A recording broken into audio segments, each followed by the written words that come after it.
राधे राधे आप सभी को। आज हम नामदेव जी की दूसरी कथा सुनाते हैं। नामदेव जी के नाना जी के वामदेव उनसे बहुत प्यार करते थे। बचपन में वो उन्हीं के पास रहते थे और नामदेव जी बचपन से कृष्ण जी के परम भक्त थे। उनकी पूजा करते थे।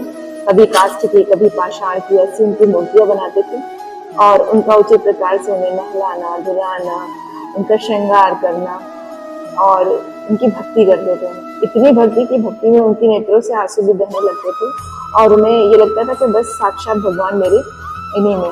तो उन्हें ऐसी सेवा करके परम आनंद की प्राप्ति होती थी। तो वामदेव जी जो थे वो ठाकुर जी की सेवा करते थे। तो नामदेव जी की बड़ी इच्छा थी कि नाना जी मुझे भी ठाकुर जी की सेवा करने का मौका दे, लेकिन ऐसा मौका उन्हें मिल नहीं पा रहा था।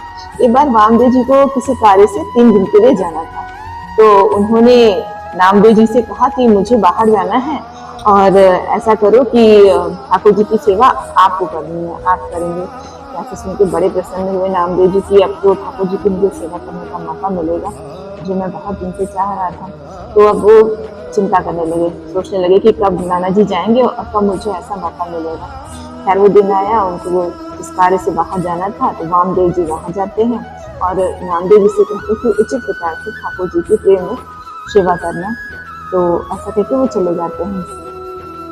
तो जो नामदेव जी होते हैं वो ठाकुर जी को बहुत अच्छे से भाव विभोर होकर भक्ति भाव से उनकी सेवा करते हैं, उन्हें नहलाते हैं, धुलाते हैं, वस्त्र पहनाते हैं, उनका श्रृंगार करते हैं, उनके लिए भोग तैयार करते हैं, भोग के लिए दूध लेते हैं, दूध को बढ़िया औटते हैं, रबड़ी बनाते हैं, साफ सफाई से सारा पकवान तैयार करते हैं और भगवान का भोग लगाते हैं और भगवान के सामने रखते हैं, प्रार्थना करते हैं कि प्रभु भोग लगाइए।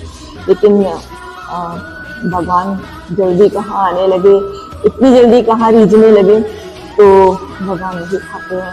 ऐसा करते करते 2 दिन बीत जाते हैं। सुबह रखे, शाम रखे, फिर सुबह रखे, फिर शाम को रखे, भगवान जी ने कुछ नहीं खाया। अगले दिन तीसरे दिन नाना जी को उनके वापस आना था। तो नामदेव जी बड़े चिंतित हो जाते हैं कि भगवान कुछ खा नहीं रहे हैं, प्रभु कुछ भोग नहीं लगा रहे हैं। अगर ऐसे ही रहा तो नाना जी अगली बार कहीं जाएंगे ना तो मुझे ठाकुर जी की सेवा तो नहीं देंगे।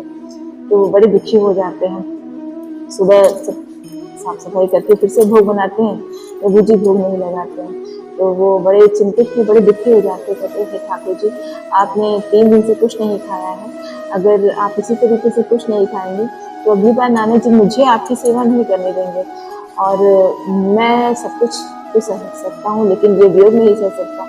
और इससे अच्छा है कि ऐसे जीवन से अच्छा है कि मैं अपने प्राण त्याग दूँ। और वो जैसे ही छुरी उठाते हैं अपनी जान देने के लिए तो भगवान स्वयं साक्षात रूप से प्रकट होते हैं, उनको रोक लेते हैं, कहते ऐसा मत करो, रुको रुको रुको, मैं भूख लगाता हूँ, मैं कुछ खाता हूँ। तो भगवान जी दूध उठाते हैं, दूध का प्रसाद के रूप में से खाते हैं। तो रामदेव जी भी छोटे थे तो वो सोचते हैं कि ऐसा ना हो कि सारा दूध पी ले, 3 दिन से भूखे हैं, मेरे लिए कुछ तो बचेगा ही नहीं। तो वो भगवान से बोलते हैं कि मैंने भी 3 दिन से कुछ नहीं खाया है, ऐसा करो मुझे भी थोड़ा सा प्रसाद दे दो, मेरे लिए भी थोड़ा सा प्रसाद रख दीजिएगा। तो भगवान कहते हैं ठीक है। भगवान थोड़ा सा प्रसाद इनके लिए रखते हैं, नामदेव जी प्रसाद पाते हैं और उन्हें बड़ी आनंद की अनुभूति होती है, बड़े खुश, बड़े प्रसन्न चित्त। उनके नाना जी जब वापस आते हैं शाम को वामदेव जी को कहते हैं कि ठाकुर जी की सेवा भली भांति की थी, अच्छे से की थी। तो वो बताते हैं बड़े हर्ष के साथ कि हाँ मैंने अच्छे से ठाकुर जी की सेवा की, तथा किस प्रकार से करी। तो वो बताते हैं ऐसे ऐसे किया, ऐसे भोग लगाया और ठाकुर जी ने भोग के प्रसाद पाया और मुझे भी दिया। तो हाँ अच्छा ऐसा हुआ। वो अचंभित होते तो कहते अच्छा ऐसा करना, कल मेरे सामने जैसे सेवा की मेरे सामने करना। ठीक है। तो ठाकुर जी की वैसे सेवा करते हैं नामदेव जी और भगवान के सामने भोग रखते हैं, फिर प्रार्थना करते हैं कि हे प्रभु भोग लगाइए। लेकिन प्रभु नहीं आते हैं, वो सबके सामने कहाँ प्रकट होने लगे।